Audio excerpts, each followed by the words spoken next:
చేసిన సోకులు చాలే గానీ టైం అవుతుంది, రండి.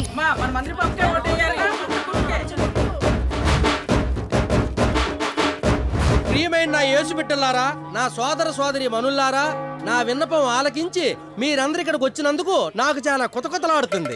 నువ్వే మా దగ్గరకు వచ్చావు, మేము నీ దగ్గరికి ఎప్పుడు వచ్చావు? అదే ఓకే అర్థమైంది నాకు. ప్రజల వద్దకే పరిపాలనగా, ఓటర్ల వద్దకే మా రాజధాని, మా రాజ్యాంగం. నా ప్రియమైన గొర్రె బిడ్డలారా, సిలువ ఎంత పవిత్రమైందో ఓటు కూడా అంతే పవిత్రమైంది. అంత పవిత్రమైన ఓటుని ఎవడు పెడితే వేయకూడదు, నాలాంటి దేవుడి బిడ్డకే వెయ్యాలి. చూడండి, ఇన్నాళ్ళు మీ కన్నీళ్లు కష్టాలు తీర్చడానికి ఎవడైనా వచ్చాడా? నేను వస్తాను, నన్ను గెలిపిస్తే ఇంకా దగ్గరకు వస్తాను. నేను ఉన్నాను, నేను విన్నాను, నేను వింటాను, నేను కంటాను. ఏ డైరెక్ట్ చెప్పింది చేసిన కొడుతున్నారేంటి? కాన్సెప్ట్ అర్థం కాలేదు. చెప్పంటే ఏదేదో చెప్తావేంట్రా? ఎంత పొడుగు రైతే ఎవడ గుర్తుంటదిరా? ఆ క్షమించండి ప్రజలారా, ఈ ఎదవ సరిగ్గా రాయలేదు, ఆడు 7th క్లాస్ లేపాడు. మరి నువ్వు చదివింది కూడా అదే కదరా? అలాగ అనకూడదురా, తప్పు పబ్లిక్ ముందు మన బాబు. మా ప్రియమైన క్రీస్తు బిడ్డలారా, మీరు గానీ డివిజన్కి నన్ను కార్పొరేటర్ గా గెలిపిస్తే మీకు మరుగు సమస్య, మురుగు సమస్య, పేడ సమస్య, పీ సమస్య, పంట సమస్య, పెంట సమస్య, బారు సమస్య, బీర్ సమస్య, ఏ సమస్య ఉండదని మీ సమస్య మీద ఒట్టే చెప్తున్నాను. అసలు నేనేగా అధికారంలో ఉండుంటే అప్పట్లో నేశ్వరబాబు గారికి సిలువ వేయనిచ్చేవాడిని కాదు, అసలు సిలువ మోయనిచ్చేవాడిని కాదు. అప్పట్లోని ప్రభుత్వం తుచ్చ ప్రభుత్వం, ముష్టి ప్రభుత్వం, పాపిష్టి ప్రభుత్వం అని నేను మనం చేసుకుంటున్నాను. అబ్బా యేసు ప్రభు ఇక్కడ ఉట్లేదురా. నిన్ను తన్ని అక్కడ సిలువేసా రాపరు నువ్వు. తెలుసు కానీ నువ్వు మధ్యలో ఫ్లో ఆపుకో. మీకు చివరిగా ఇచ్చే వాగ్దానం ఏంటంటే, నన్ను కార్పొరేటర్ గా గెలిపిస్తే జెరూసలేంలో జరిగే ప్రార్థనలకి మీ అందరిని బస్సులో ఫ్రీగా తీసుకెళ్లి ఫ్రీగా తీసుకొస్తా. జై యేసుక్రీస్తు, జై భారత మాతకి జై, జై కత్రాది నమ్మకలే పాత్ర. మన గెలాలంటే చిన్నపిల్లలకు కూడా ఓటు తెప్పించాలరా, మర్చిపోకండి. శుక్రియా, మన ఓటు మీకే.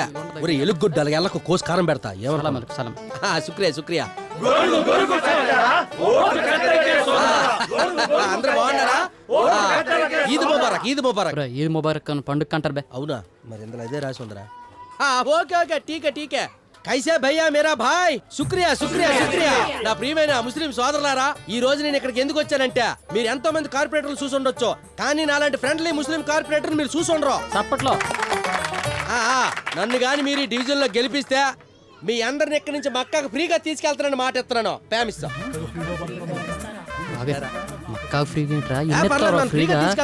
పెట్రోల్ డీజిల్ ఎంత అవుతుంది? ఇలాంటి మాటలు మీరే పట్టించుకోకండి. ఇంకా గట్టిగా చెప్పాలంటే మక్కా నుంచి ఇక్కడ దాకా మీకు ఫ్రీగా బస్ రూట్ కూడా వేయిస్తారని చెప్పి నేను ఫేమస్ చేస్తున్నాను. మక్కాకు బస్ రూట్ నా ప్రియమైన సోదరులారా, మీకు ఇక్కడ నుంచి ఎడ్యుకేషన్ ఫ్రీ, ఫుడ్ ఫ్రీ, అలీం free, transport free, export free. ఇవన్నీ ఫ్రీగా ఇస్తే గవర్నమెంట్ దివాలా తీసిద్దంటే మనం ఇచ్చేద్దాంరా, మనం ఇచ్చేద్దాం. ఏం కాదు. అలీంకి ఎంత అవుతురా? రాసావు కదా, 4 మేకలు, 4 గొర్రెలు, 3 కోళ్ళని. నన్ను మీరు కత్తి గుర్తుకు ఓటేసి గెలిపిస్తారని ప్రార్థిస్తున్నాను, ప్రామిస్ చేస్తున్నాను.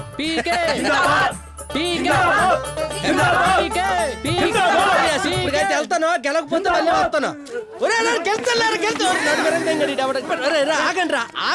ఆగండి అని చెప్పిందనంట. రే మీ ఎదో డ్రామాలు వద్దురా, నాకు తెలుసు కానీ అంటున్నా.